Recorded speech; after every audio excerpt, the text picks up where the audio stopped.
Pilipinas, una sa ating mga balita. Patay ang isang grade 4 student matapos ang deworming activity sa Hugo Perez Elementary School Annex sa 13 Martires City sa Cavite. Ayon sa Department of Education, nagsagawa ng routine deworming activity ang eskwelahan noong July 2 kasama ang City Health Office. Ilang estudyante ang sumama umano ang pakiramdam at kinabukasan July 3, isinugod ang nasabing grade 4 student dahil sa pagsusuka.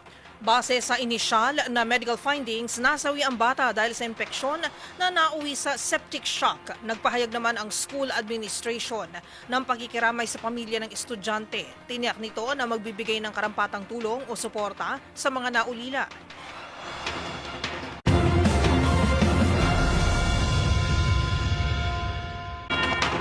Trahedya naman ang sinapit ng mag-asawang ito sa Bacolod City matapos mauwi sa pananaksak o pagkasawi ang kanilang pag-aaway.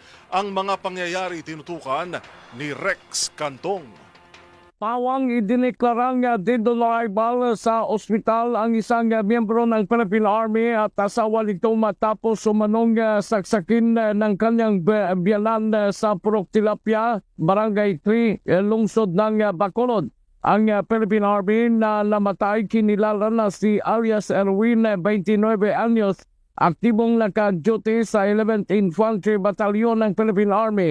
Habang ang asawa nito ng biktima ay si alias Leonora, 26 anyos, pawang mga residente ng nasabing lugar na sinaksak din ng ama ng nasabing Army. Ayon kay Police Lieutenant Colonel Kunan Kadayan, Station Commander ng Bacolod City Police Station 2, mayroong kumusyon sa pagitan ng mag-asawa hanggang nawi sa matinding pagtatalo na baril mismo na sa ulo ang nasabing Philippine Army habang sinaksak din ng ama na si Edwin ang asawa na si Leonora. Sa ngayon patuloy ang investigasyon ng kapulisan sa nasabing krimen habang Glock 17 ng 9mm pistol ang na-recover ng kapulisan at patalim sa ngayon sa kustodinan ng Police Station 2 ng Bacolod City Police Office. Para sa MBC TV Network News, ito si RH46 Rex Cantong, una sa Pilipinas, una sa Pilipino.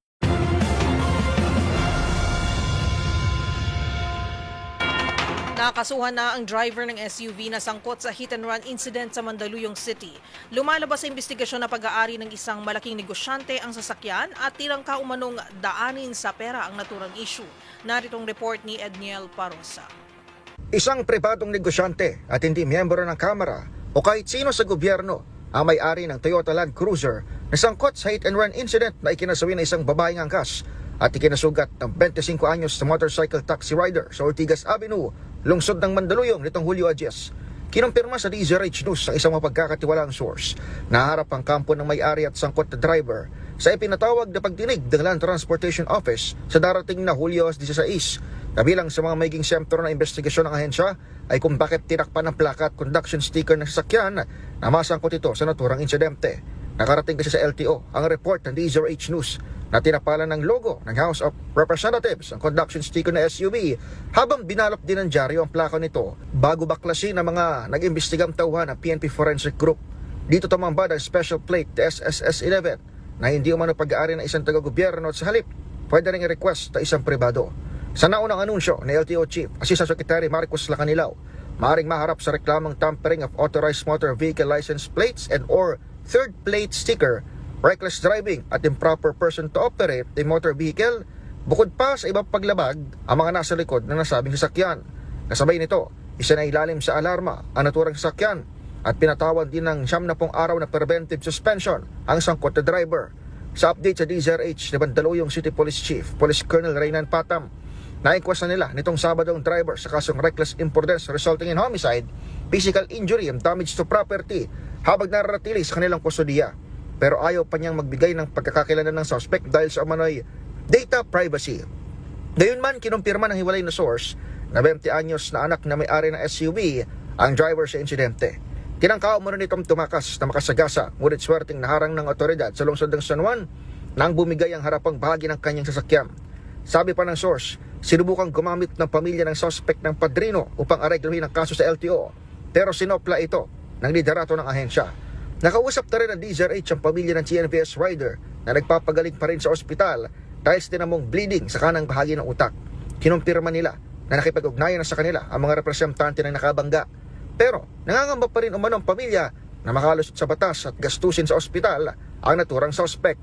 Bukod kasi sa bata pa ang biktima, buntis din umano ang kanyang misis at meron silang anak na magpipitong taong gulang pa lamang sa susunod na buwan.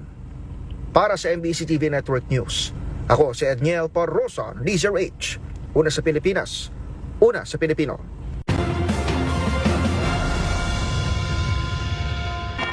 Sa iba pang mga balita, niyanig ng magnitude 5.4 na lindol ang Claveria Masbate kaninang umaga.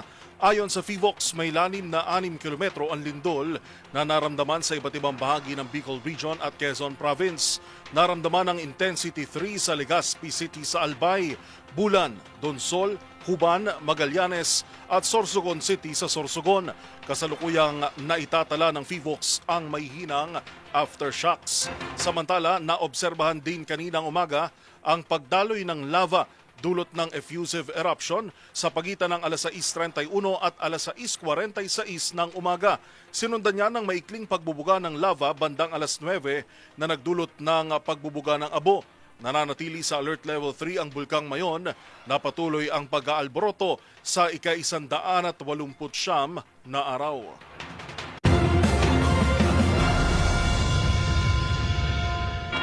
Samantala, nailatag na ng prosecution ang lahat ng ebidensya nito para sa Article 4 ng impeachment trial na tumutukoy sa umano'y pagbabanta ni VP Sara Duterte kina Pangulong Bongbong Marcos, First Lady Liza Araneta Marcos at dating House Speaker Martin Romualdez. Sa panayam sa 2x2 DZRH, sinabi ni Attorney Benjamin Tolosa Jr., counsel to the prosecutors at a legal spokesperson na tagumpay para sa prosecution ang unang linggo ng paglilitis sa pangalawang Pangulo. Ayon pa kay Tolosa, maliwanag na ring napatunayang authentic ang video na kanilang iprinisinta kaugnay ng kasong grave threat sa laban kay VP Sara. Dagdag pa niya, ginamit din ng mismong depensa sa kanilang cross-examination ng video na iprinisinta ng witness ng prosecution na si NBI Senior Agent John Mark Calilo. Sa aming palagay, maliwanag na ho ito. No? Wala nang question ngayon dun sa authenticity ng video dahil maalala ho natin, on cross-examination, ginamit nila yung sariling video na pinakita ni Agent Calilong, no? Which means they're conceding its authenticity. Mas bukod pa ho dito, sariling abogado ho for defense, no? Nung tinanong sila tungkol dito, inamin na din naman nila yan.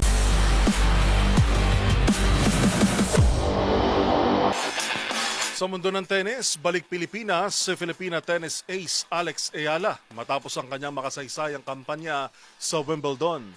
Ang mga pangyayari sa report ni Matchpoint, Millie Borja.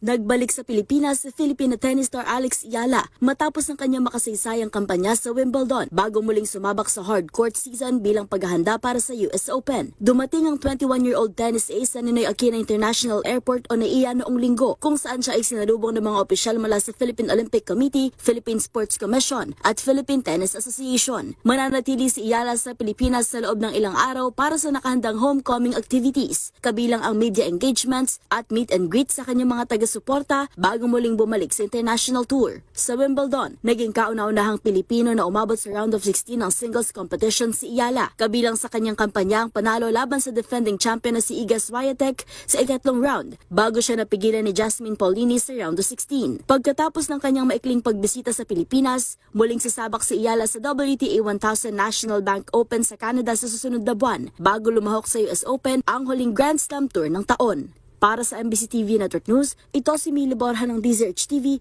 una sa Pilipinas, una sa Pilipinas.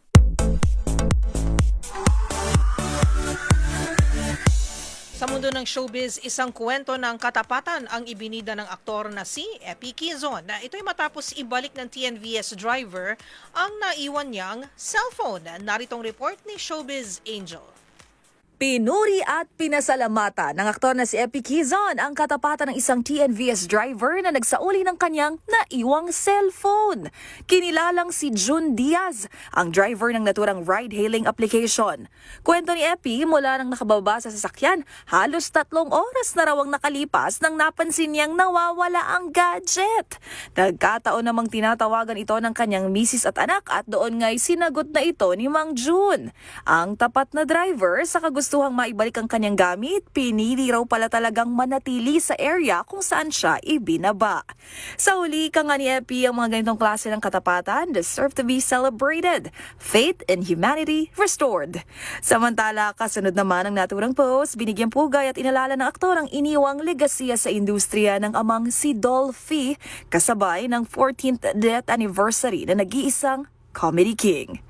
Para sa MBC TV Network News, mga showbiz angel ng DZRH TV, una sa Pilipinas, una sa Pilipino.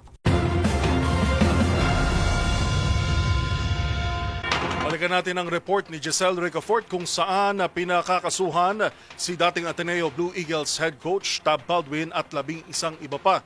Alamin natin ang buong detalye mula kay Giselle Ricafort. Giselle?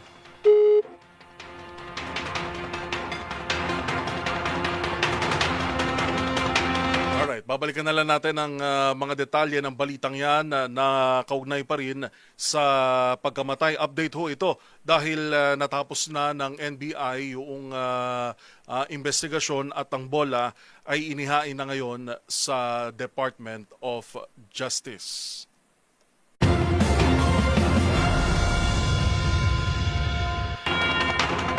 At yan po mga balitang aming nakalap ngayong araw ng Lunes. Ito po si Yuel Reyes. At ako naman po si Karen Oyong. Magkita-kita tayong muli bukas para sa mga balitang makabuluhan, mga kwentong makapangyarihan. Hatid pa rin ang boses ng Pilipino para sa Pilipino.